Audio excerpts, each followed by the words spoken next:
Good morning, everyone. Welcome to our event today. My name is Alexandra, and together with Chanfang, I am organizing this panel discussion today about the topic, how can service robotics help us triumph over COVID-19?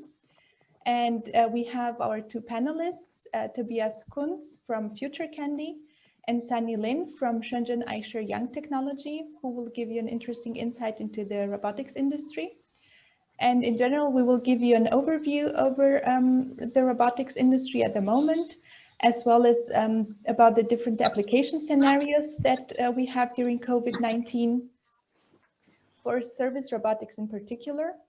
And later on, we will answer questions like what are the current opportunities for service robotics companies in China and Europe. And of course, we will answer the questions you might all have about this event, about this topic. About the meeting details, please bear in mind that this event will be recorded because we will share it with the participants who registered but cannot attend right now. You are welcome to keep your video on, but please, if you are not speaking, could you unmute yourself so we don't have any background noises during the panel discussion later on.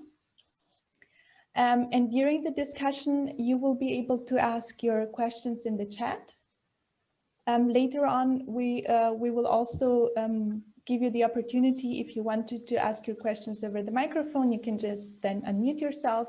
And so we have a more interesting and more interactive discussion with our panelists. So we hope we will have a very fruitful discussion together. And we would like to ask you, of course, to be respectful of each other's opinions, if there are different opinions within the discussion. And now let me just share my screen and give you the agenda for today. So let's see, can you all see the screen? Perfect. So we will start by a short introduction about the hosts. So I'm hosting this together with Chanfang from the Digital China Europe Network. She will introduce herself in a couple of minutes as well. And our first agenda point will be her keynote speech about the anti-COVID robotics in China at the moment, followed by a panel discussion with our two panelists, Tobias Kunz and Sunny Lin. Afterwards, we will have the opportunity to have a Q&A session. So you will all be able to ask your questions either in the chat during the panel discussion, and we will forward them to the panelists afterwards. Or you, like I said before, you will be able to just unmute yourself after the discussion and have an interactive Q&A session with our panelists. So just really shortly about myself. So my name is Alexandra, and I am the founder of China Impulse, or China Impulse, if we want to give it an English version. And yeah, the idea behind China Impulse is that China is already shaping the digital future of the world. And our mission is to uncover these digital trends and innovations and present them in a compact and in an easy, accessible manner. Just in order to create a better understanding for China and for the Chinese digital mindset, and to offer some inspiration from what is going on in the technological and innovation area in China.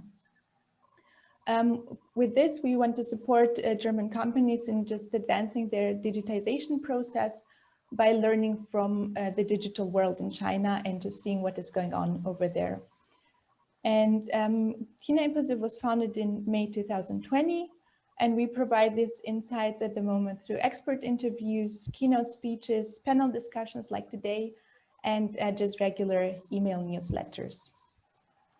And right now, I would pass it on to Chanfang, but I think she is still, let me see.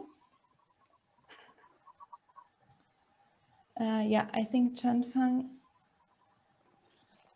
is clarifying some technical problems. Could you maybe, if you're not speaking at the moment, all unmute your mute your microphones so we don't have the background noises? That would be great. You can find the mute button in the left lower corner of your Zoom window, because I think there's some background noises in the moment. Can you hear me? Yes, morning, Sunny. We can hear you. Yeah, good afternoon. So Sunny Lin, our second panelist, is here as well. Yeah. Good morning. We can hear you, but we cannot see you. Maybe you can I also can hear turn. you, but you cannot see me? Yeah, we can hear you, but we cannot see you. Right. So I'm available right now. Sorry about this technical issues this morning. I was trying to help Sunny to get in because she's our panelist from China. And so, yes, so right now I think I would like to welcome you again. Like Alessandra, actually, we are co-hosting together like this event today. So originally I'm from China, as you can tell, and a few years ago I joined German citizenship. And for this particular event, we really want to make it like as interactive as possible. So feel free to share your ideas or like comment as we go into the Q&A session.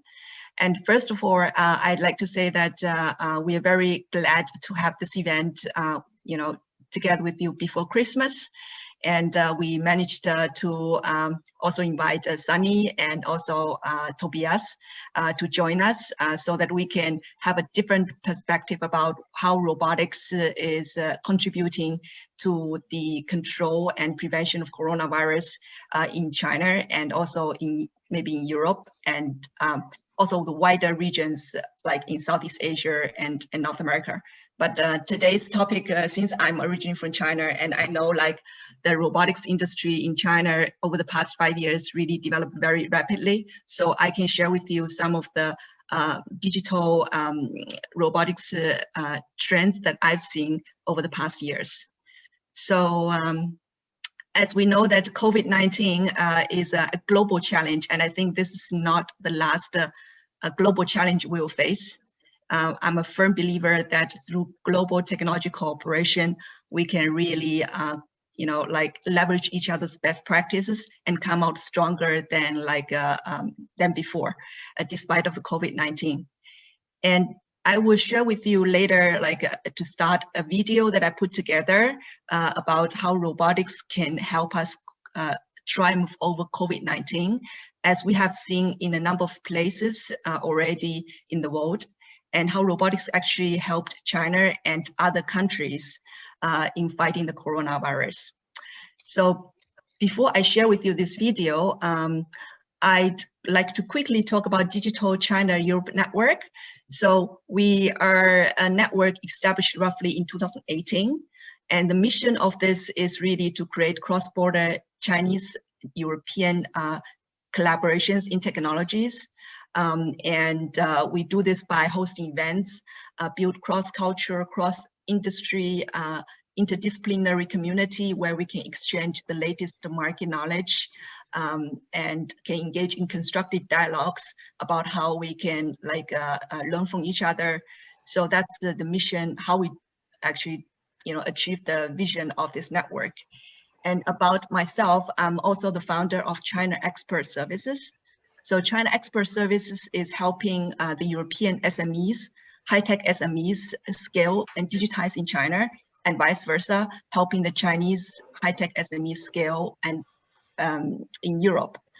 So we do this by working with the different digital technology partners in the area of 5G, IoT, robotics, autonomous driving, blockchain, and so on.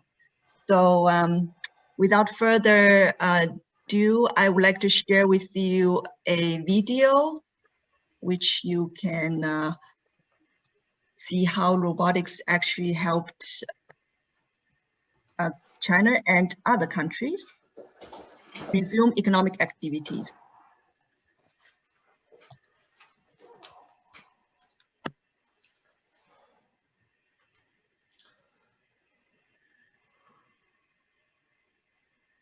We can see the video, but we cannot hear it, Chanfang. You cannot hear it? No. Right.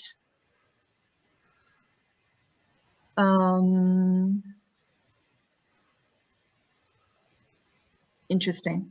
So let me see if I switch to the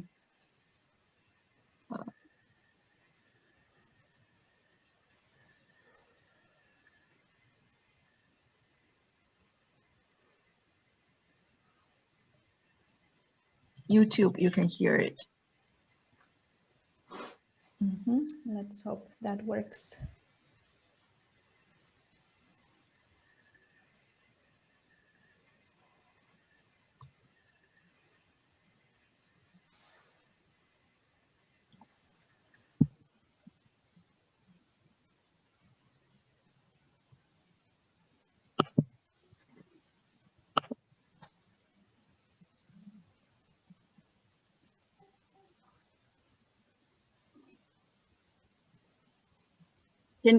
No, it's the same. We can see it, but we cannot hear the sound.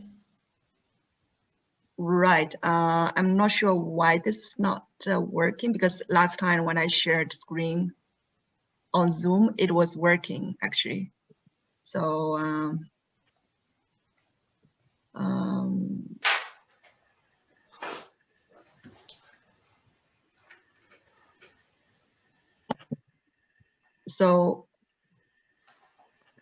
well, maybe, you know, what I would do is we just watch the video and I will take you through certain things in the video as we go along.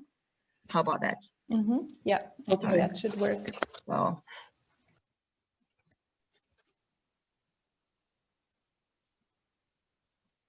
I will skip some of the.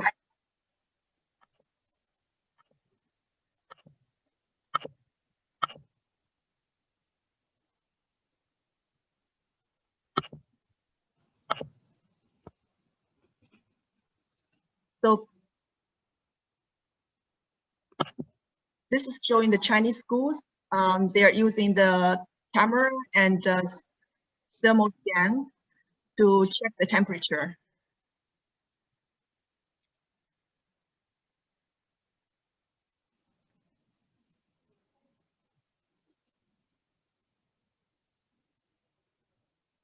And also doctors can talk with patients on the phone or via video without being in the risk of being infected.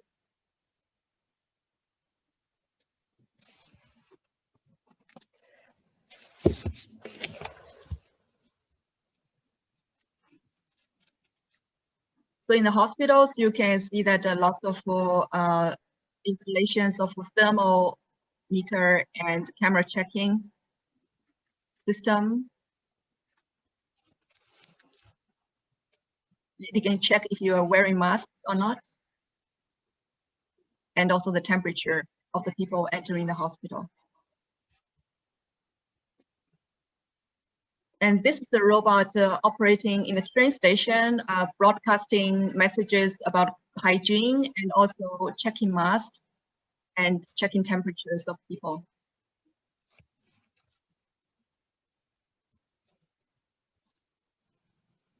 In the office, you also see such installations of the door, like checking the temperatures of the employees and staff going through.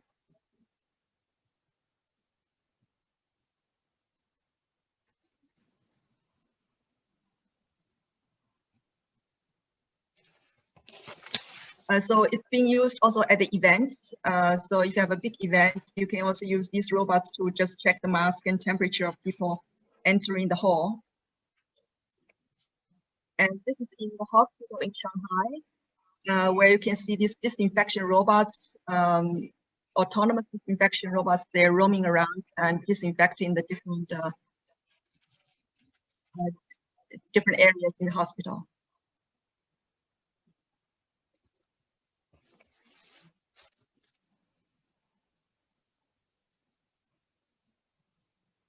And this is Bund Finance Center in Shanghai. The disinfection robot has been used to disinfect the air and the surface to create a secure environment for visitors and prevent the risk of cross-infection.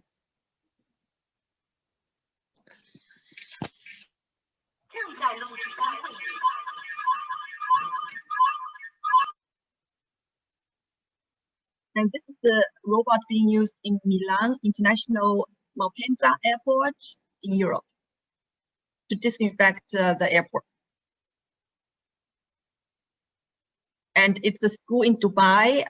They're using also disinfection robots to keep children safe And this is the, as you can see, it's a to-me door, the luggage door to keep the client safe. And this is the restaurant. So in Dubai, they're using this disinfection robots as well to create a safe space and sterilized environment for the client visiting.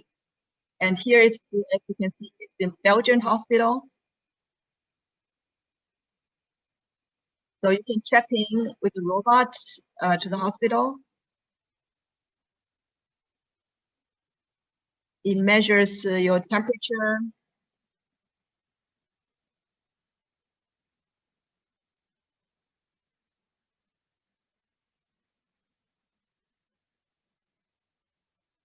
This is the hospital in Shenzhen.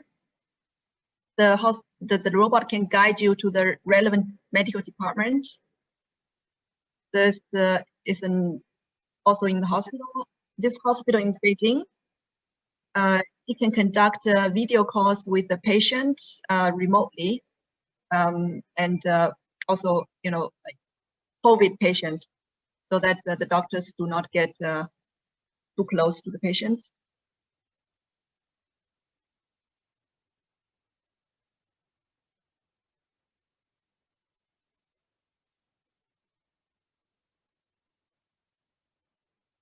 The robot has been used to deliver meals, medical supplies to the doctors and nurses in the hospital.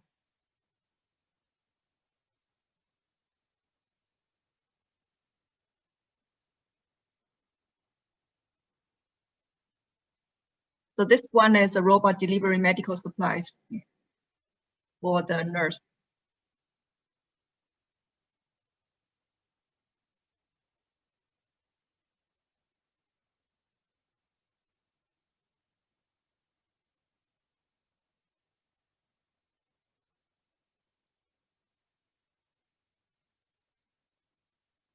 This one is the robot in a temporary hospital in Wuhan.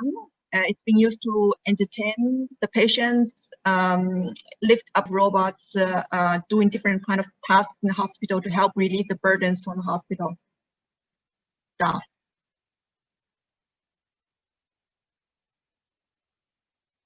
So this is the last mile delivery robot. If you order grocery online, then you can get your grocery or meals through this robot. And this is Zhejiang University in November 11th shopping festival. All the delivery, grocery or online delivery is done via this robot in this Zhejiang University campus. Imagine 30,000 households. Now this is in the hotel. So in the quarantine hotel in China, you can use these kind of robots to deliver water towers to the guest room.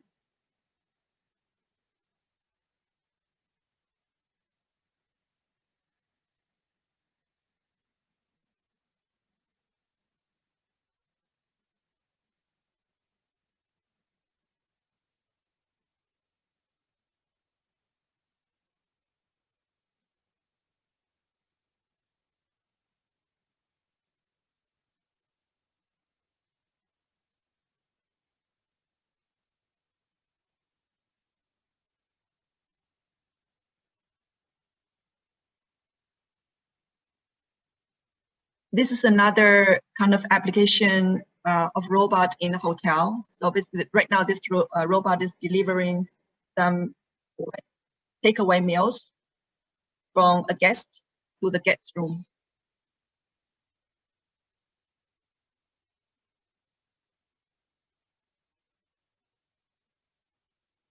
It's going upstairs and taking the elevator by itself. It's going to the 5th floor.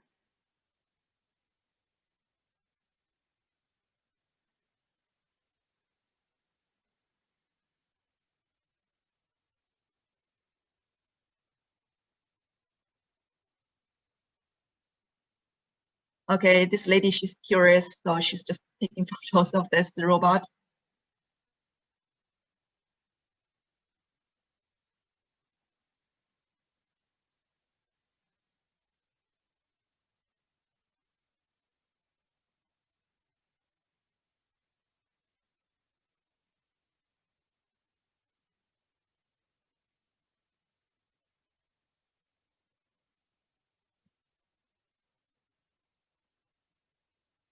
So mission completed.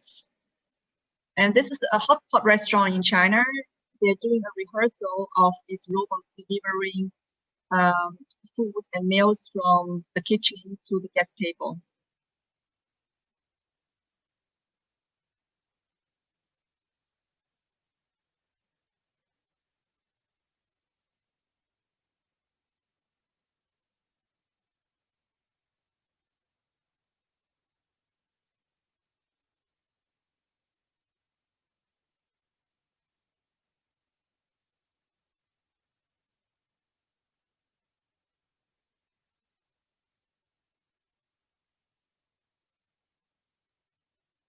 And the last one is a robot accompanying children during COVID-19.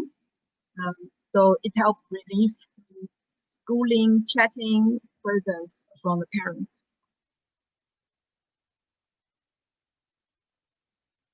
You can have a chat with the children. It can answer questions from the children, and it can also act as a teaching assistant for the children and motivate children to do the homework.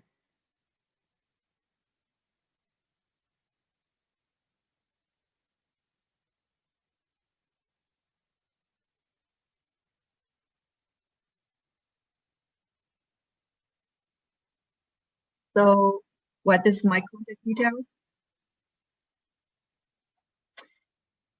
Right. So basically, like that's a very like overview of all the different kind of robots that has been used to minimize human contact during COVID time in China. And so now I'd like to just give you a very brief overview of the service robotics industry in China, and also how it compares with the global service robots market before we go into the panel. So so China is known for like adopting like new technologies very rapidly. They have probably the highest penetration of mobile payments in the world. So a lot of Chinese are using mobile payment right now without carrying wallets around. 5 years ago, China represented roughly 15% of the world's service robotics market. And now it's almost like 1/4 of the world's service robots market. It's expected that this service robots market in China will continue to grow faster than the global average. Here is the global average, here is the growth in China. And the retail and consumer use of robotics will dramatically increase even after the pandemic in terms of penetration and also in terms of different application scenarios. So unlike the industrial robots, China has been playing catch up with industrial firms in Japan and US and Europe. It's said, according to a report, that China has the potential to be the global leader in the area of service robots because it's actually the largest market. Service robots have, as demonstrated during COVID-19, it has a very high market acceptance. And thirdly, the hardware, hardware is very competitive in China, and China is right now leading in the application of artificial intelligence technologies.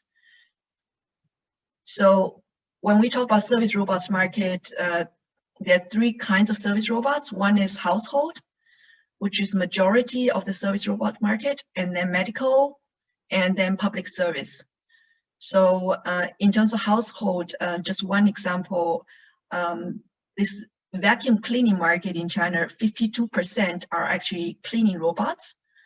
which is actually the highest share that we see in the world. So my mom's cousin, who is actually living in the countryside, they also use cleaning robots to clean their house. And during pandemic, we see like four different categories of robots in action to help combat COVID-19.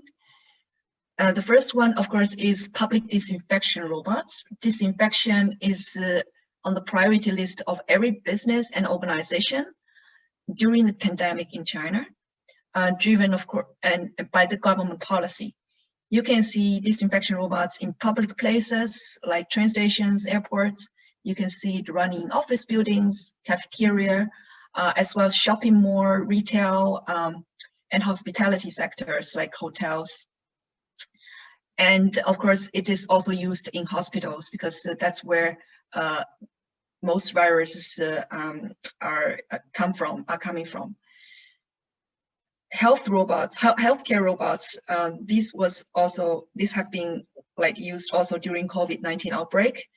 We saw like this being used to spray disinfectants in the hospital, deliver medical supplies, meals, as you may recall from the video, and then monitor the temperature of the patients, display some basic information of the patient. And then the third category is petrol and temperature monitoring robots. So this we saw like wide adoptions in public places and schools in China. So it's basically used to monitor the temperatures, check mask wearing, broadcast announcements from the like hygiene rules and so on. And then the contactless robots, it's logistics last mile delivery robots, because a lot more people order groceries online and also other necessities, daily necessities. You can recall maybe from the video, there's use of robots in the restaurant as robotic waiters. And then there's robots in the hotel acting as desk receptions, front desk receptionist, concierge, room delivery. So basically, like these kind of contactless robots, they're expected even to gain more popularity after COVID-19, and not because because of like the necessity to reduce human contact. It's more like out of sales and marketing reasons, because with these robots in place, a lot of businesses start to see that they're attracting a lot of clients, a lot more than before. So it's being used as a like tool to basically gain more revenue.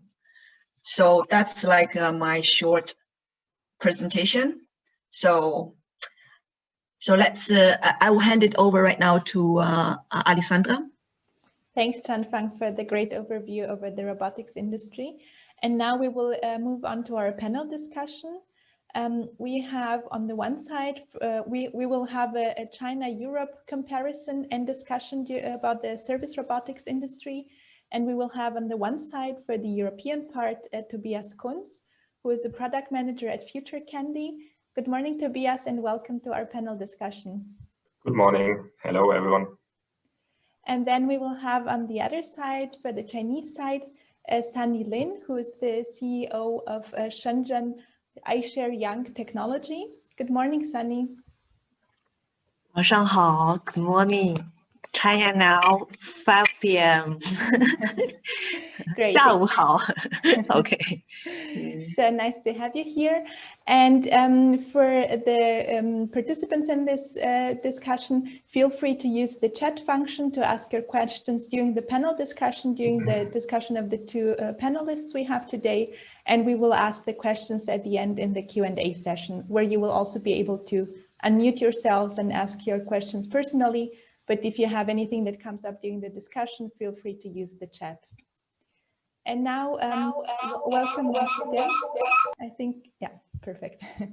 Welcome once again to everyone. And then we will start with the Chinese side. And Sunny, I have the first question for you. Can you tell us more about what the service robotics market looks like in China at the moment. Just a few facts, some of the key players. What is the actual status quo right now? Can you hear me clear, Alex? Yes. Alexa, huh? Yeah, we can hear you. Okay. So, in the past 5 years, I think the growth rate of China's service robot industry is higher than the global average growth rate. So, and the market scale account, I think, and also I read people from the public, it's more than 25 of the world, especially we can after the COVID-19. So, for example, for the disinfection robots and the education robots and so on. Okay. And can you tell us a little bit more about who are the key players in this industry in China at the moment in the different sectors? And I think it's the Chinese government helping and pushing a lot. So it's a national strategy, and also a lot of young generation. They start off their own business. They choose AI and robots. And what do you think? What are the main drivers for the service robot adoption in China during and also after COVID-19? Because, well, we can assume that in China, we are actually in a stage where we are mainly back to normal life and after COVID-19. Do you see any differences in the adoption of service robots during and after COVID-19? Yes, and during the COVID-19, I think mostly the government encouraged anti-epidemic materials and people's awareness of the protection and also the panic about the epidemic situation. So a lot of people, they pay a lot of money, a lot of hospital that they pay. I think they never think about the price. If you have robot, just go. Post COVID-19, I think more rational consumption but the investors began to think about develop robots issue, and the citizen pay more attention to the robot industry, but they think more about the usability and the cost, performance, and the quality of the robots. So, and I think in the medical area and the healthcare area, and also in hospital, the diagnosis robots increased, and the government and pay more attention to support this area robots. And also post COVID-19, and the demand in the market is increasing, and accompanying education robots, new retail robots, and virtual customer service robots, and also some for like disinfection robots, delivering robots that meets the common life. So we can see robots all over China. Okay. And can you go a little bit more into detail? How do these service robots get employed in China to resume the economic activities of the businesses in sectors such as restaurants and hotels? How are they implemented? And for example, for the hotel, Huazhu system, I think it's the biggest hotel in China. It's like, and the Chinese government holds the stock of that hotel. mostly in advanced city. I think more than 20 city in China in Huazhou system we have robots.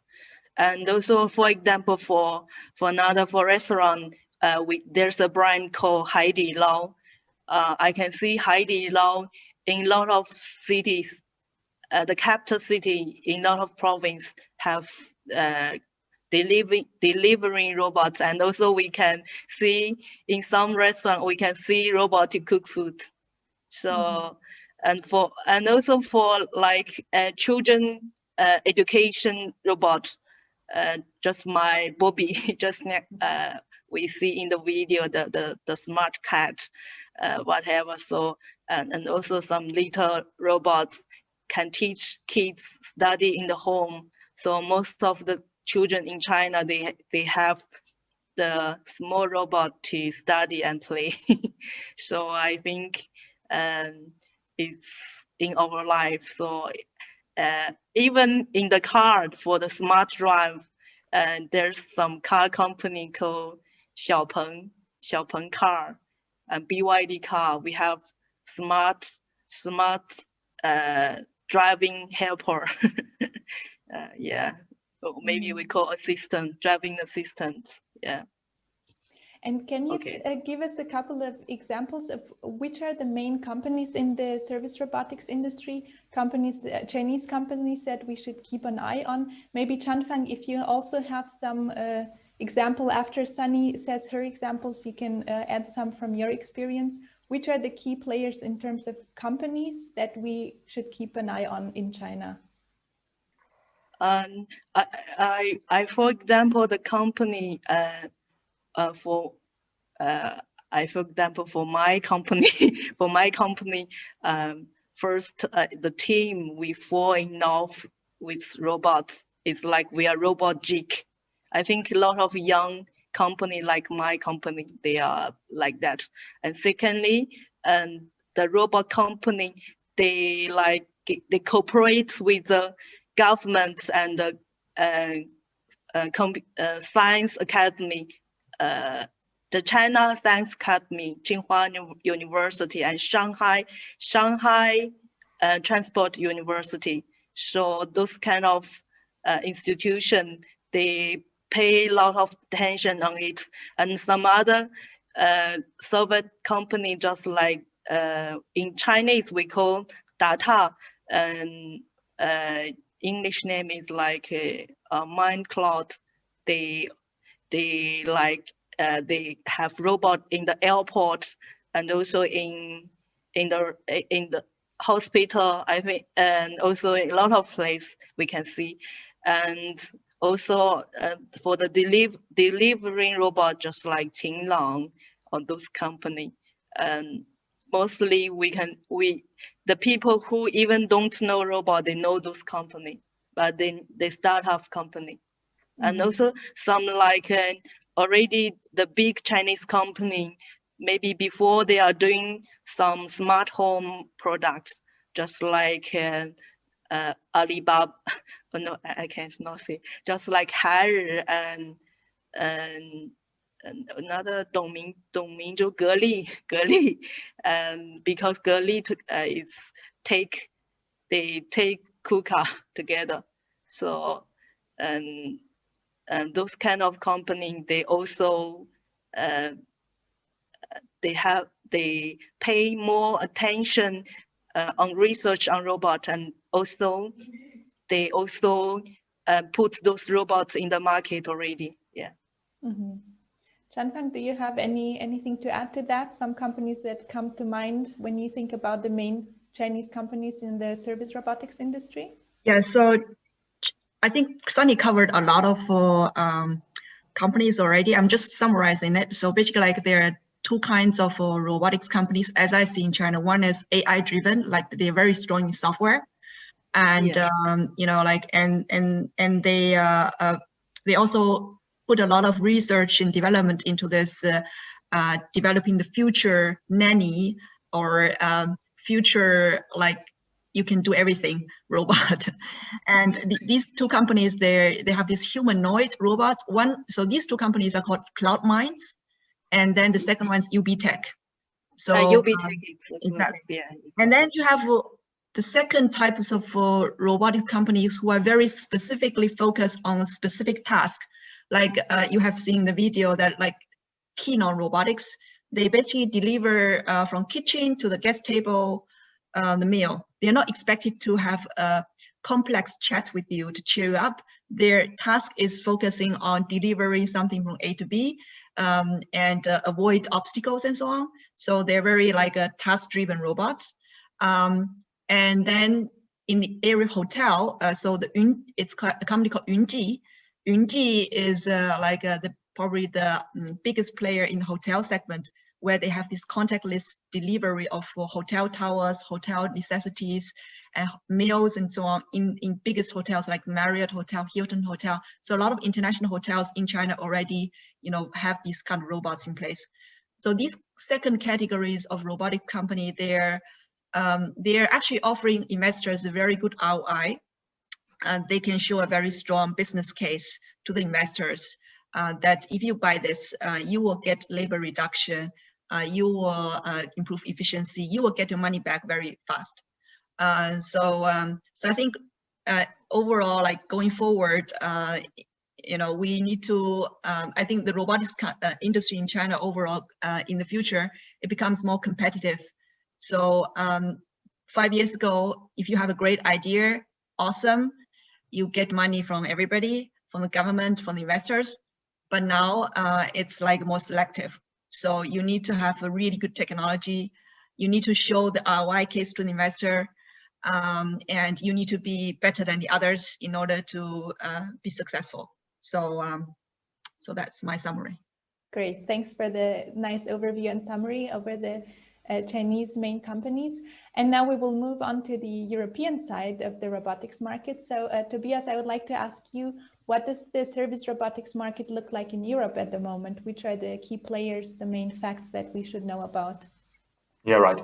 So to understand the industry about service robots in Europe, we need to actually look at a more holistic level first. So let's talk about robotics in general, just for 1 minute. So as Shangfang and Sunny already mentioned, the robotics industry in China is super strong. And if we actually look at the global players, then we can identify 5 main players that play an important role, globally speaking, for robotics. And this is, of course, as you said, China, Japan, South Korea, the US, and also Germany. And taking like this into consideration, that 3 out of these countries are based in the Asian market already gives like a tendency that, in generally speaking, the Asian market is very, or actually has a lot of potential for robots in general. Now, I'm not sure if you have heard, but last weekend, actually just a couple of days ago, Hyundai bought Boston Dynamics, or 80% of Boston Dynamics. Boston Dynamics is an American company. I'm not sure if you know these videos. I'm pretty sure you have seen 1 or 2. It's like this company that produces these humanoid robots, or these walking dogs. And they are quite sophisticated, and they can simulate a lot of human interaction. And that was one of the very strong, promising American companies. And they are now bought to 80% by Hyundai, which actually also shows that there's a lot of potential, but there's a lot of happening in the Asian market as well. Nevertheless, Europe is also quite strong in the robotics in general, speaking also about industrial robots. Like we actually have if you look at the numbers of manufacturers, then actually 44%, so 44% of the manufacturers come out of Europe. And this is also due because Europe has a very strong car industry. Like, if you only look at the German market, like, we have Daimler, we have BMW, we have Audi, there's Seat in Spain, there is Skoda in Czech. So like, a lot of industrial robots are placed in this sector, and which also represents that the numbers in overall, that there are more industrial robots in the European market than service robots. And if you put this in numbers, actually, it says that actually double the amount of industrial robots are in place than service robots. And that gives us, like, you know, just to speak holistically and to understand, like, you know, which kind of significance service robots have in Europe, it is important to understand the entire picture. Now, if we actually look into service robots, then Europe actually generated about 4.21 billion euros in revenue in 2019. And I think, Shangfang, you mentioned in China it was 2.2 in 2019. So it basically also shows that service robots, apart from industrial robots, are very important in the European market as well. And if we look at the type of businesses, I think that is also very important to look at the type of business that acquires such robots. So, like, you know, and studies show basically that large enterprises, so if we speak of large enterprises, we mean 250 employees and up, these companies are more likely to acquire service robots. And we can see that every fourth company has already service robots in place, and this number diminishes with the size of the company. And yes, we also need to look at the countries, because Europe is quite fragmented. It's not a homogeneous, like, you know, continent. We have a lot of different culture and traditions. So we actually need to look at the individual players, and it shows that, for example, Germany, Spain, France, but also the Scandinavian countries are quite strong when you speak about robotics. So here are two key figures, like, you know, so size of the company, which kind of business is more eligible to implement service robots, and also, like, you know, where it is placed in Europe.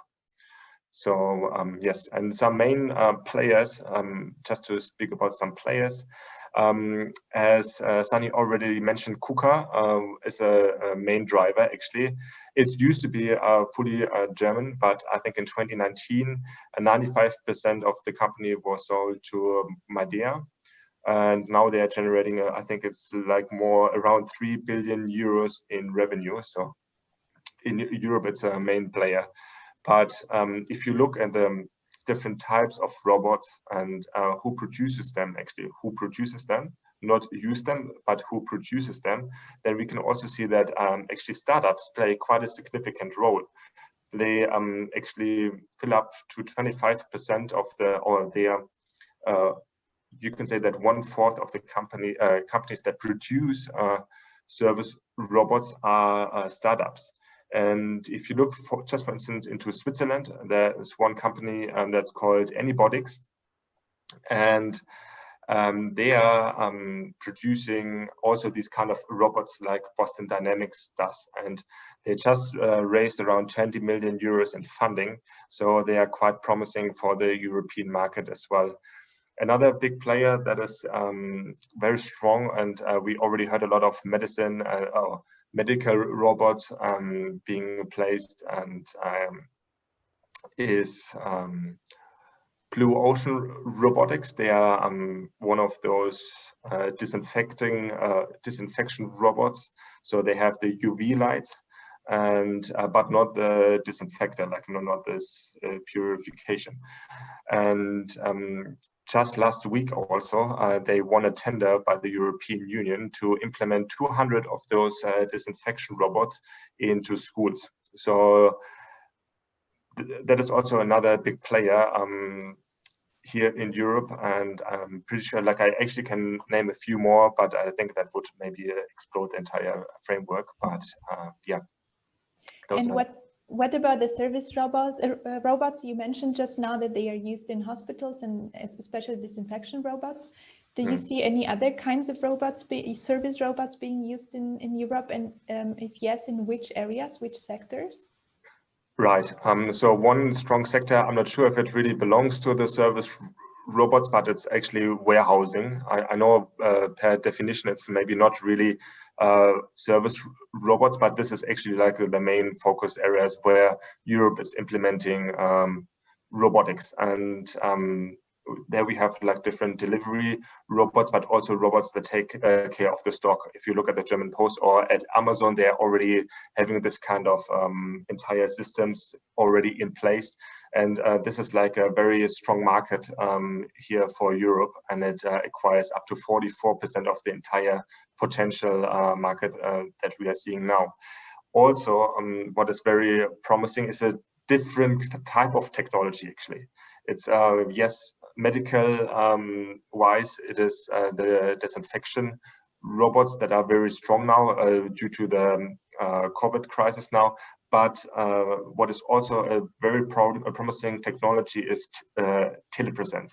So this is kind of a remote communication, meaning that it's kind of a robot that drives around a plant maybe, and someone from maybe like China can actually access this robot and can drive around and to check and see the stock.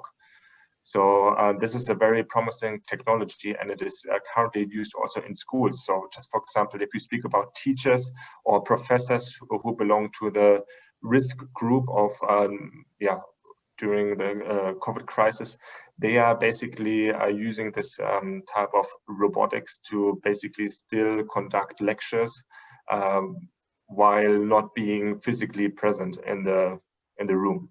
So like, you know, they are driving around, like, you know, with this, like some would say like driving iPad. They are driving around there and giving like lectures, but also it is important, for example, in logistics, like, you know, to go to see and keep track of the stock. Mm-hmm. And you already mentioned the robots in schools and the service robots in hospitals. How wide are they being implemented? Is it just a pilot project at the moment where they have one or a couple of specific schools and hospitals where they are used, or is it a wide implementation? Currently, as I mentioned, Blue Ocean Robotics just won the tender for implementing 200 robots last week, which basically also shows it's still in a pilot test. But like, you know, we are speaking about robots now and very sophisticated technology. And sometimes we are forgetting that basic infrastructure is sometimes missing. Like, you know, if you look at our schools and sometimes also some plants or warehouses, like, you know, it's nice that we have and that we implement this kind of robots. It's super nice, and it's good for the image, and it's good for the entire innovation chain for robotics. But like, you know, we are missing that basically basic infrastructure is sometimes missing, so that there's no Wi-Fi in the schools, that there's no technology placed in the schools, no iPads and so forth. Like, you know, in this sense, I'm seeing like a big difference compared to the Chinese market, where I think Shangfang already mentioned and showed in the video, where like a lot of children actually get used to small kind of service robots, and like this entire area is still missing here. Like, you know, we are still struggling with implementing the basic infrastructure, and this actually has to be, it's like a foundation, like, you know, so this has to be there to implement more sophisticated technology. Mm-hmm. And you already talked about this as one of the first challenges we have when implementing service robotics. Are there any other important challenges that we have in Europe when it comes to the implementation and usage of service robots? Yes, sure. And I think Germany is a very good example for this case. It's bureaucracy. So this is a big challenge, actually. So just imagine, like, you know, a school trying to implement one of these robots. Like, you know, they have to get access to some funding first, which is a huge hurdle.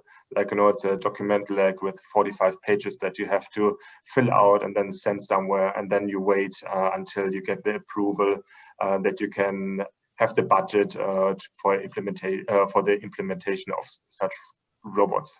So, like, you know, that is like, you know, sometimes, like, you know, as I said, like, you know, speaking about the entire infrastructure and all of the different players, it would make sense to also fix some of the basic infrastructure first before implementing some higher sophisticated technology. And yeah, this is one thing. And another thing is also certification. So if you're speaking about importing and exporting, especially robotics from China, then these robotics need to have a certain level of quality. And one big certification is CE. And if this certification is not there, or if the Asian robots or American robots don't have this certification, we basically cannot implement it into the European market. And sometimes it is also difficult for players outside of Europe to understand the requirements of this certification. And this is also like another hurdle for letting like other companies into Europe and presenting the robotics here. Mm-hmm. Yeah, thanks for the overview. And now to switch back to the Chinese side, Sanyu, how do you see the future of Chinese service robotics in the global market?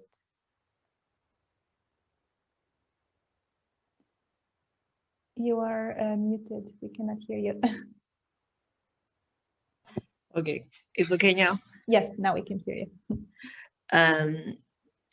And through the robots, we can form a sense of future science and technology. So it can create a like brand and fashion.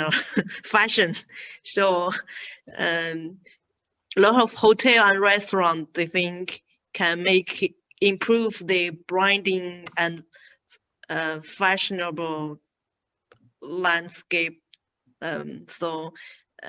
Also for transport robot, delivering robots, and automatic restaurants for cooking, and also for some robots those kind of robots can reduce labor cost and also increase hotel and restaurant passenger flow. So this can improve the comprehensive income of the hotel and restaurants. And also for the robots, such as like some hotel and restaurant, they're trying to build robots IP to make more people to make it more like the future, to see the future take. So and the city just like Shenzhen, Shanghai, and Beijing, you know, those citizens, they love high tech, so they want to take a try. And also for another kind of robot is virtual customer service robots. This kind of robots can help to take some hosts, you know, for example, for the hotel, before there's two hosts, but if the robot maybe only one, even some hotel there's no host, so you just check in by robots. So this can make it more flexible, more easier, and can save a lot of time. Okay, so I think that is my point. Okay. And Chanfang, maybe from your experience as well, from your point of view, what do you think is the future of service robotics in the global market? Well, service robotics, we're still like really at the beginning of this whole new brave world, I believe, even in China. So it's just in China, you know, users adopting this, and the government is pushing this. So you see a bit more rapid growth there. But I think it's still like a long way to go to make service robots really useful for humans and really like affordable and really like generating like a good ROI for all companies and all businesses. And I think the core of service robotics market is definitely AI.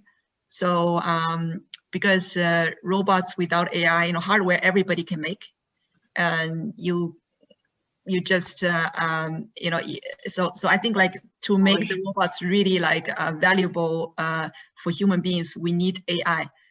And in this case, US and China both, they're I would say leading in the AI development at the moment.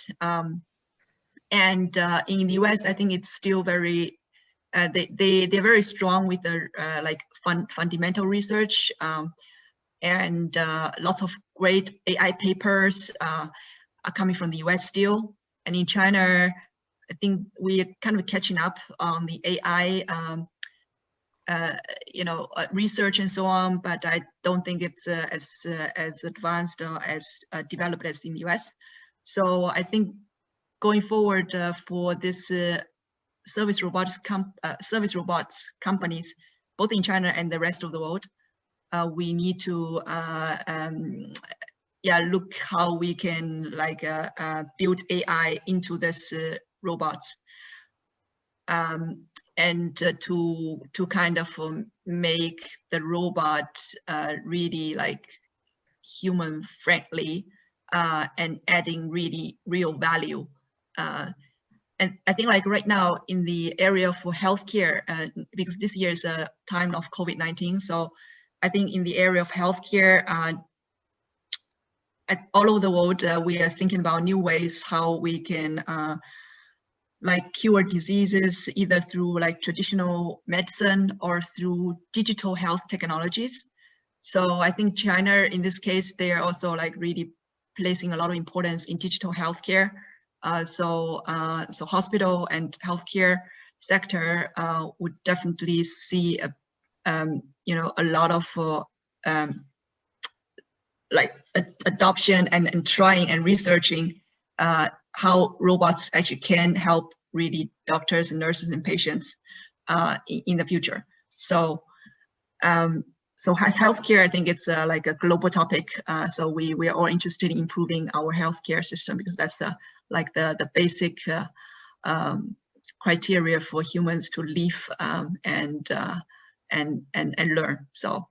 And another one is education. I think education is definitely another area, because it's next generation who will be, you know, I think the next generation is so important for us, because they will be taking all what we have right now developed in terms of AI to the next level. So and I see that right now in China, yeah, lots of children, they're very early on talking to robots and getting very familiar with these interactions with AI and robots. I think that's a good thing, so that they can develop the next generation for robots for our humankind in the future. So I think educating children about AI and robotics from early on is very important for our future service robots industry. So. If I can maybe add something here, like, you know, I think like the Asian market or the Chinese market is very developed and also very open in the sense, like, you know, if you look into Europe, or more like speaking about Germany, we are more a bit, I would say, critical, like, you know, when like new technologies are implemented. So like, you know, we actually have this mindset also due to the car industry, or yeah, mainly to the car industry, that we have this concept of testing, validating, and then improving like a new technology. And this normally takes a lot of time. And like, you know, if you think about that, like, you know, how much time is actually wasted to think about the implementation, and then you need to validate it first, and then you need to maybe talk to your boss if you can implement it and stuff like this. So in general speaking, like, you know, I think we actually have more like a critical mindset towards new technology. And it basically also shows, if you look into schools, like, you know, we have just started to teach our kids programming. Like, you know, it just happened like only like 5 years ago, like, you know, if you speak about that, like, you know, so like, you know, I think like, you know, we are in general a little bit more slow, not slow in this sense, but more like skeptical and critical when new technology is coming out into the market, and then we kind of wait and we need to see if it's maybe working into in a different country and stuff like this. Like, you know, it's also shows now basically, like, you know, I can reproduce this example, this behavior into many different areas now. Like, you know, just saying about the vaccine, like, you know, that we let other countries test it first before we actually implement it into our own infrastructure. So, like, you know, this kind of mindset, this kind of attitude that we're having, like, you know, is sometimes it's for sure not bad, but like, you know, but it also slows us a little bit down if you look into the world competition. Mm-hmm. And considering this, what you just mentioned, what do you think, which sectors in Europe will be particularly suitable for implementing service robots in the future? I can tell you like a own story, actually. Basically, last week we just purchased a robot from China. And one big hurdle for me also was the transportation. So I think, like we already mentioned it, but the transportation was very stressful because the Chinese manufacturer said FOB, like, you know, transportation, so free on board. So it means that they deliver the product to Shenzhen harbor, but I need to take care of the import of the and also the transportation of the entire robot. Like, you know, and for me this is very stressful because first of all I don't really have the like I needed to like, you know, I needed to go basically back to my own school lesson to first of all educate myself about all of the different Incoterms, about the shipping terms which they are used, and secondly I needed to find like a logistic partner who then carries the product from China to Germany. So, like, you know, this is like, you know, a personal anecdote, like, you know, where I invested a lot of time and a lot of effort for like a, I don't know, like some would say like a basic service to receive the package in this case, in this sense, yes. Mm-hmm.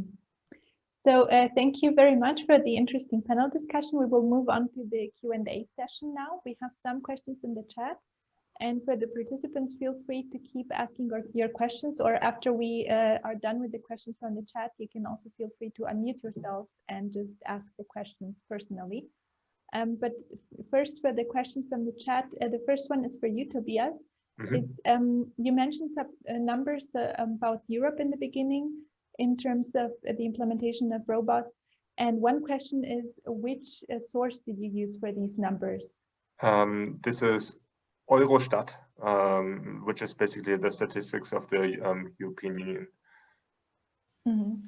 And I guess this is also based on the numbers and on the source. Did you have any other categories that were? So, like, you know, as I said, like, you know, it's a bit difficult to narrow service robotics down to these three main areas that Shangfeng said. Like, you know, I think you were talking about households, then domestic use, household, medical. Domestic, medical, and public service. Right. Yes, right. And I think in Europe it's difficult to narrow it down to exactly these three sectors because, like, you know, it's because the market is very segmented. We have a lot of many different areas basically that we use service robots. So one promising area I can just tell you is also for example the agriculture area. So, like, you know, how will we harvest and produce food in the near future? Like, you know, so, like, you know, there are many different, like, you know, so it's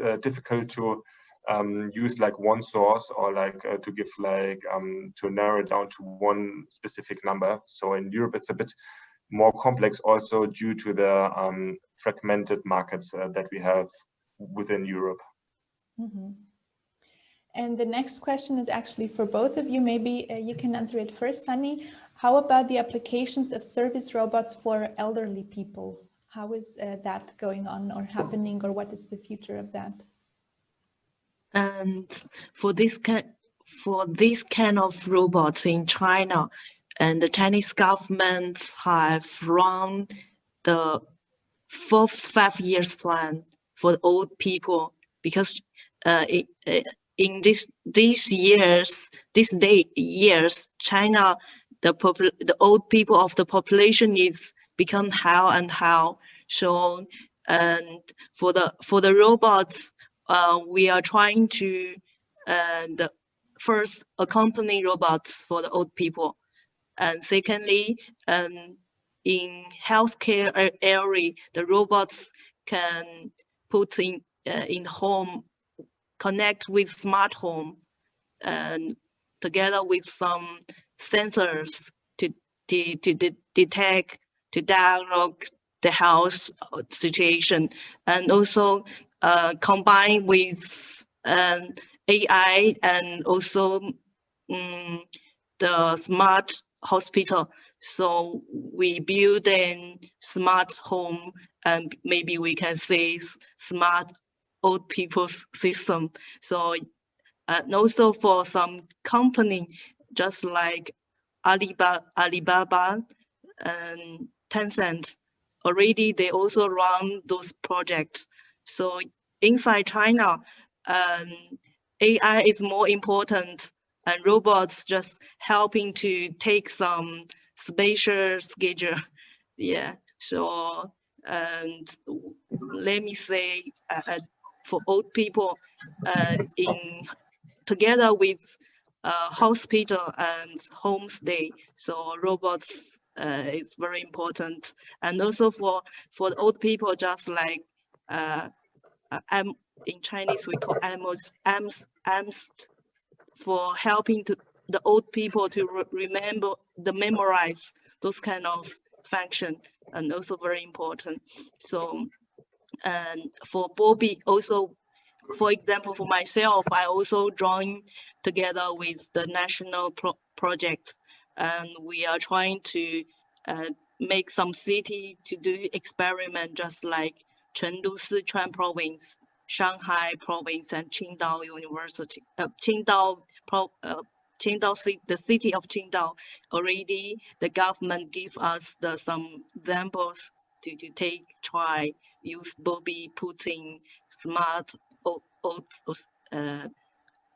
Zoom. So, and also we connect with smart homestay Zoom, and smart old people. They also take maybe we can call yard, or it's a kind of health and care scenery, but it's not hospital. So old people can stay in those kind of place. Maybe within 50 years they can go to those places. So this is the project. But outside China, for those kind of robots, I think also we can connect with for example, for Europe, we can connect with the AI. We open the SDK together with Europe government, because those kind of also need a complicated schedule from medical and healthing experiment. So it's not easy. So, okay. Mm-hmm. And Tobias, do you see already some implementation of service robots in the elderly care in Europe as well? Yes, sure. So it basically saying, like, it's quite like this topic is very sensitive, because, like, like in general we are seeing, like, not only in Europe or in Germany, globally, like, we see a shift in demographics. Like, we have much more people to take care of. People are getting older, so like, and this brings along like different problems or different needs, so to say. So, like, we need to find out like how to take care of them, how to basically be there for them, like emotionally but also physically. And this are some challenges that we need to face. And one is, for example, that is already implemented. And I know that, for example, the DK Technische Krankenkasse here in Germany is already implementing it. It's like telepresence is one key factor. So meaning that I will send, like, instead of a doctor doing like this home visits, I actually have a nurse or like a robot going there instead, and then connecting from the patient to the doctor. So the doctor doesn't have to drive this distance anymore, and basically, yeah, wasting time on the transport. So, like, and then you get the remote basically consultation from the robot. So this is like one example that we are experimenting with. And another one is for the elderly homes. Like, we have a lot of them popping up from the last years.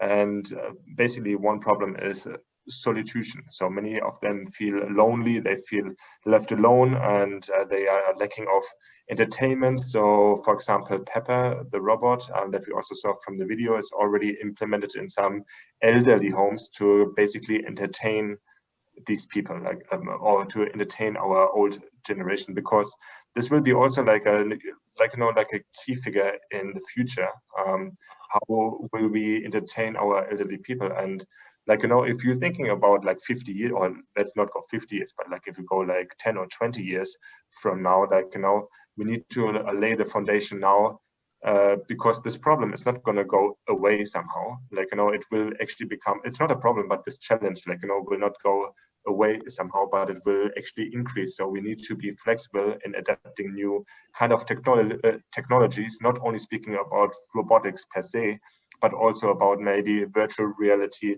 about augmented reality, and maybe that these are also maybe promising technologies that can help us to overcome these challenges.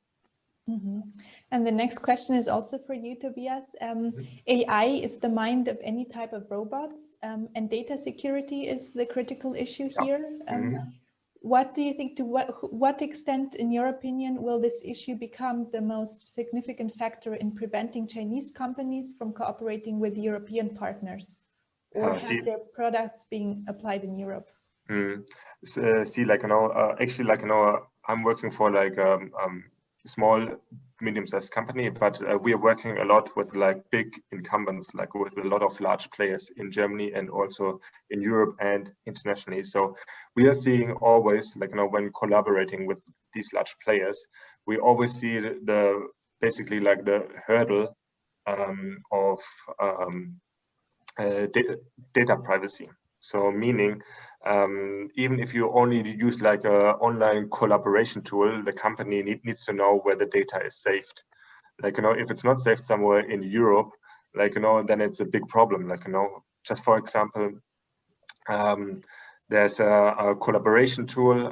It's called CloudMinds, and this one is a good one because it stores the data in Germany, down in Stuttgart. Like, that's like one big problem that we are dealing with all the time. And if you reproduce this happening or this sequence to robotics, it's exactly the same. Like, sometimes we are also buying and acquiring different technologies, and after 5 years, like, this robot or the server is not existing anymore. And this is like a big problem that also large organizations face. It's also the instability, the incontinuity of some robots, like for the in collaborating with these startups or acquiring this robot.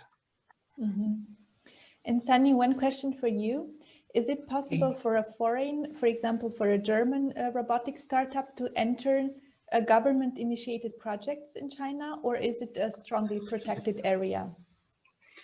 Yeah, I think I really strongly recommend, and recently the Chinese government, they pay more attention to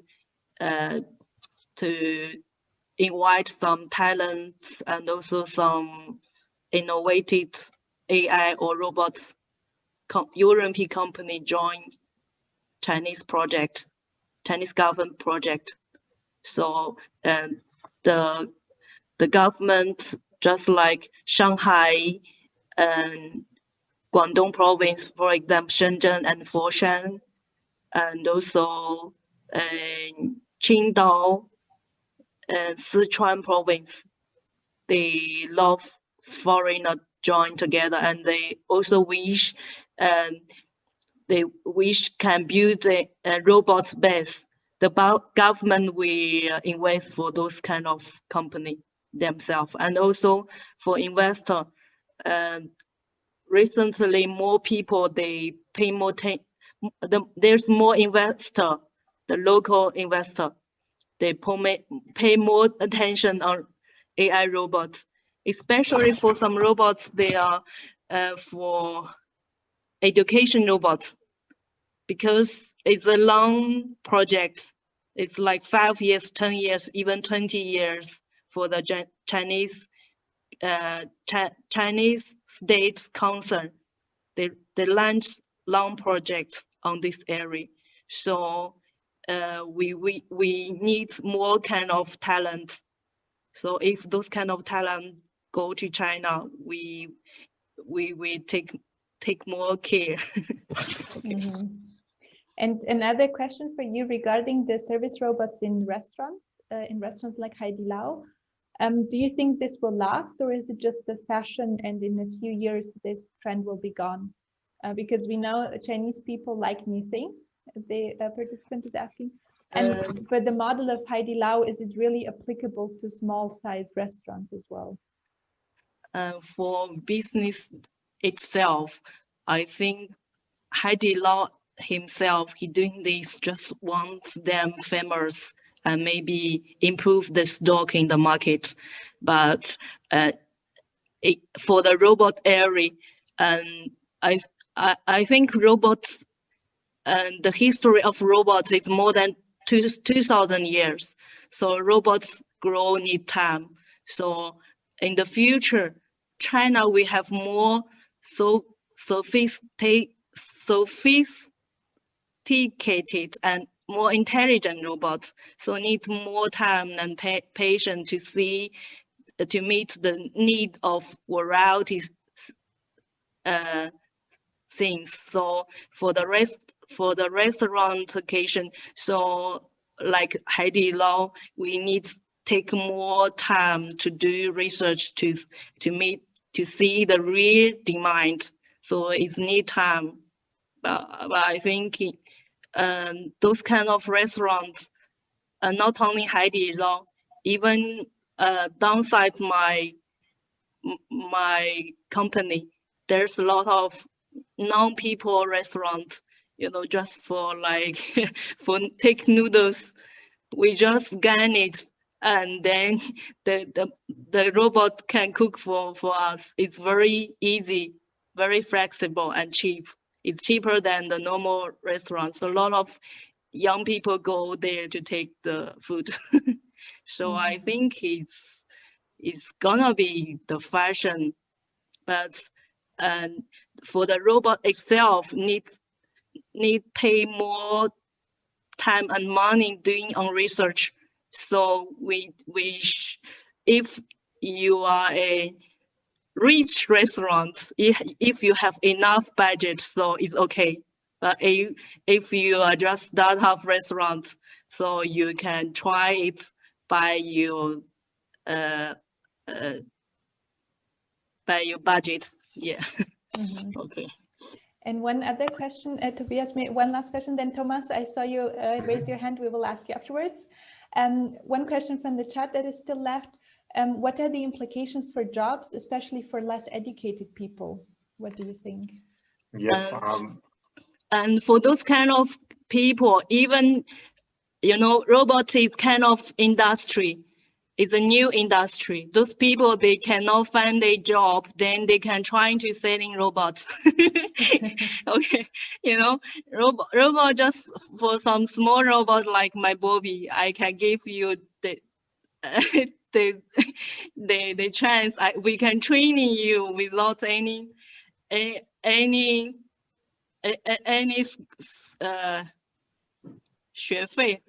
study fee. So also for some other small, I invent another small robot is put on the desktop in the hotel, also very small, can help into selling the small goods.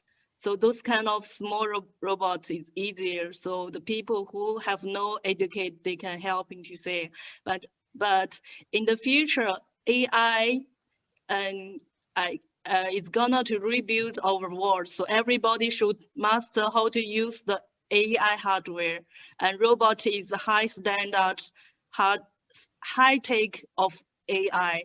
So it's gonna be to show the capability of a country and a company.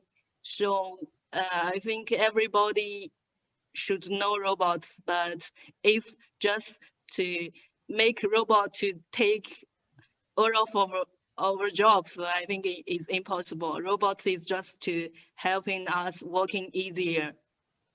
Yeah, so in the future, we think we can take some more easier robots to make the ordinary people can afford it and can joining us. So robot also is kind of a new product. We should meet the market. It's not only it's like literature. So in the future, for my Bobby dream, I think for children and for old people, Bobby can take away the cell phone. For example, the cell phone is sometimes can replace our can make us take the time, but in fact it's not so human. So Bobby is kind of a high standard cell phone, so it can show its feeling and also can know his host's feelings, can take care of the host to make the host more educated and also keep healthy together, and Bobby can grow together with the host. So I think I'm the mom of Bobby. I take Bobby as my child. Great, thank you so much, Sunny, for Bobby this can input. educate you. Perfect. Just one short thing in between. There was one question in the chat who the participants can contact after the event for the procurement. Chanfang will send another email after the event, and you will be able to contact her with any further question about the robots. But now also just shortly, Tobias, this one question for you, the one that Sunny just replied to. What do you think? What is your opinion on the jobs for less educated people?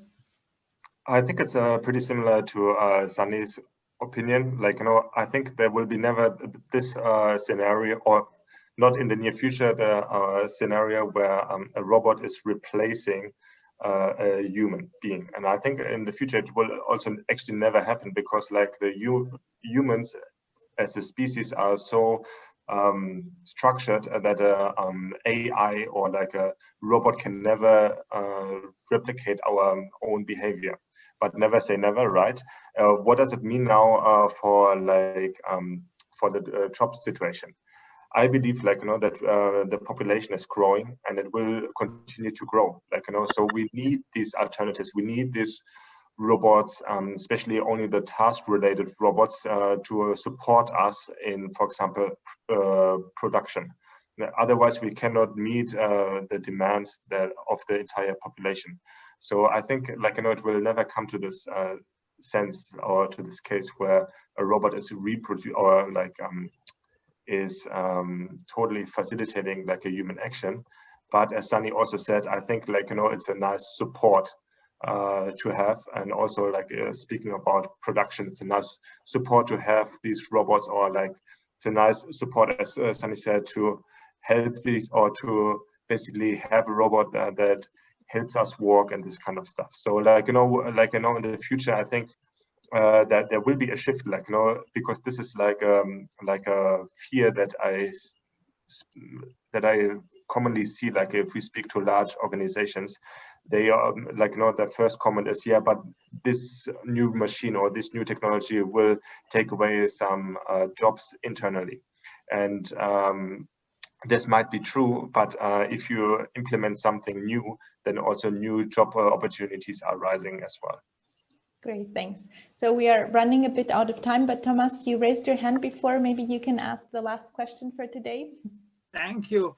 It is more comment than a question. I'm trying to help to sell robots here in Slovenia, especially those robots for restaurants, because they appeared somehow the first ones. And then the first there is, I fully agree with Tobias and understand him regarding the transport. And I should suggest to my Chinese friends that they should establish office in Europe where one can buy from this European office. And also the service is important because these robot companies from China, they are quite new companies. And the cost of such a robot is about 20,000 euros, they said. And this is like a small car. And one expects with a car to have readily a service. And should not be afraid that, for example, after 1 year, the company goes down and then there is no service and so on. This should be taken care by our Chinese friends. And the next thing is here, mainly the owners of the restaurants told me, yeah, we would prefer a nice waitress to a robot. And this is more a joke, but on the other hand, the minimal wage in Slovenia is total brutto for the employer. It is about 1,300 euros per month. This is something more than 700 euros netto for the employee.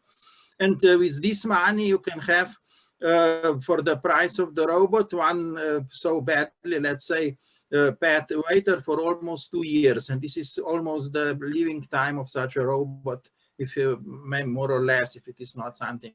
So this was my comment from Slovenia. Thank you so much for your comment. And Richard, you also had one question. I would say that we finalize the session now, and for whoever wants to stay for 2-3 more minutes afterwards, we can address your question, Richard, about the implementation. So for now, I would hand over to Chanfang for our last comments and our last contact information. Right, so just want to share with you our contact information and also the last word. So yeah, so can you see my screen right now? Yes. This is the wrong one. Okay. So so I'm really glad that today we had this event. So thank you so much for staying with us and all the great questions and engagement in this event. So if you are interested in any of these robots you see in the video for different kind of tasks and purposes, do feel free to get in touch with me. And I'm very happy to have like a further dialogue with you and see if you know, we could connect you to some Chinese companies in these different areas of robots. And you can actually stay in touch with Digital China Europe Network via WeChat. You just add me to your WeChat, and then I will invite you to join our WeChat group. So in our WeChat group, we stay in touch with each other regarding the market news and also future events. You also can follow us on LinkedIn, or you have yeah, any questions regarding today's content and so on. So you can, you know, see my phone number here and email and so on. So so thanks a lot again for today's participation. So I hand over to Alexandra right now to have the final words. Thank you, Chanfang. So also from my side, thanks a lot for being here with us today for our event about service robotics in China and Europe. I hope you enjoyed it and you could get some information that you did not have before joining our event. And for keeping in touch, I'm always happy in connecting with you over LinkedIn. You can see my LinkedIn link here on this slide. And otherwise, my China Impulse website is where I also have the registration for my newsletter that I send regularly, including expert interviews to the topic of everything connecting to digital China, the digital mindset in China, and all sorts of small fun facts and information that we should also know here in Europe about China and the technological advancements there and the innovation. And of course, I also have a WeChat account. Feel free to connect with me there as well. And I would be happy to see more of you in my China Impulse community as well. And for now, I would say after this interview, after this event, Chanfang will also send an email to all of you, including a small Christmas present, a small bonus of 2 interviews that she put together for you to watch after the event. She will send the links in an email afterwards. And for now, I would say for those of you who have to go, thank you very much for participating. And for those of you who want to stay for 2-3 minutes longer to also discuss Richard's question, I think we could do that really shortly and have a little, some comments from our panelists again.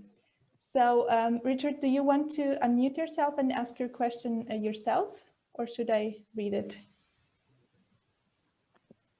You're on mute. Cannot hear you. You have to unmute. No.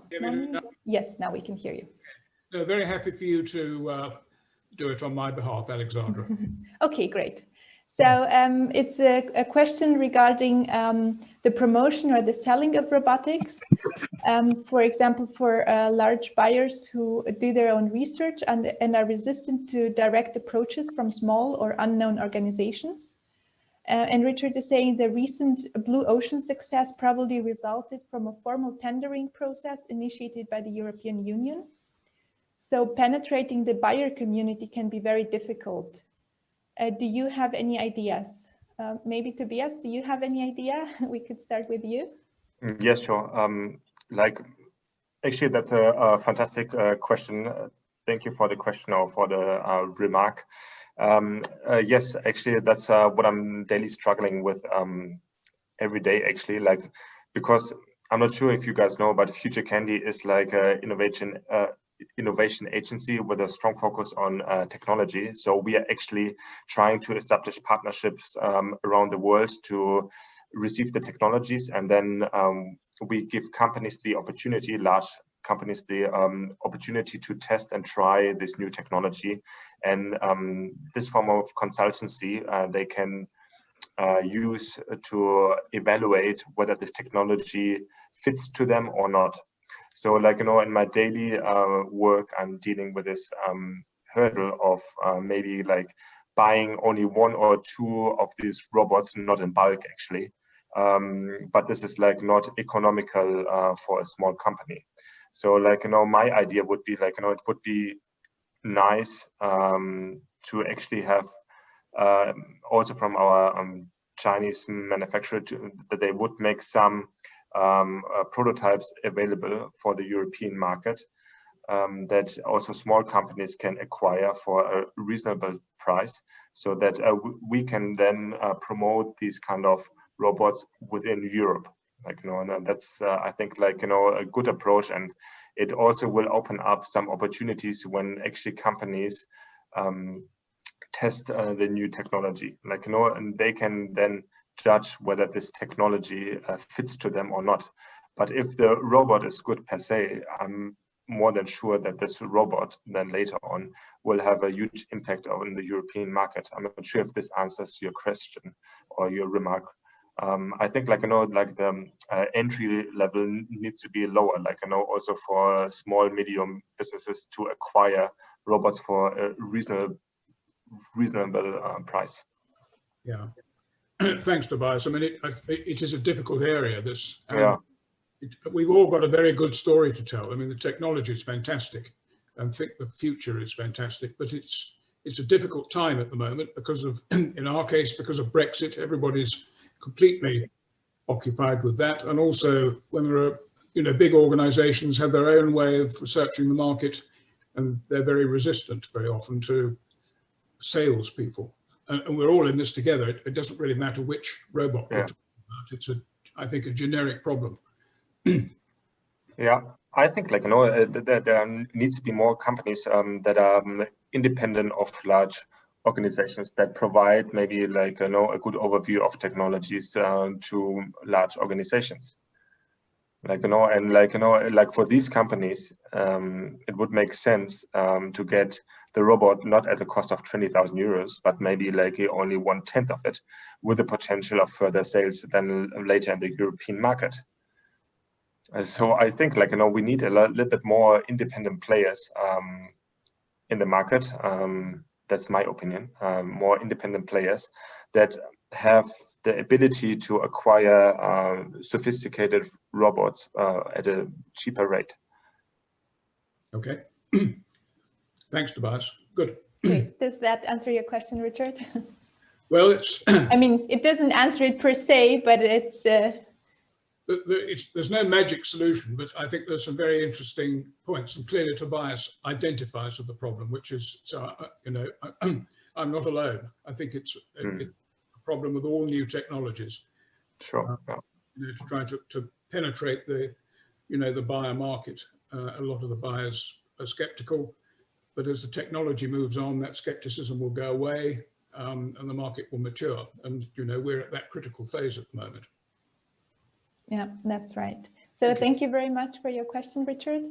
And then thank you very much to Tobias and Sunny for being here with us today and for answering all the questions, for giving us a great insight into the robotics market in China and Europe. Yes, Chanfang and I would like to thank you again for being here.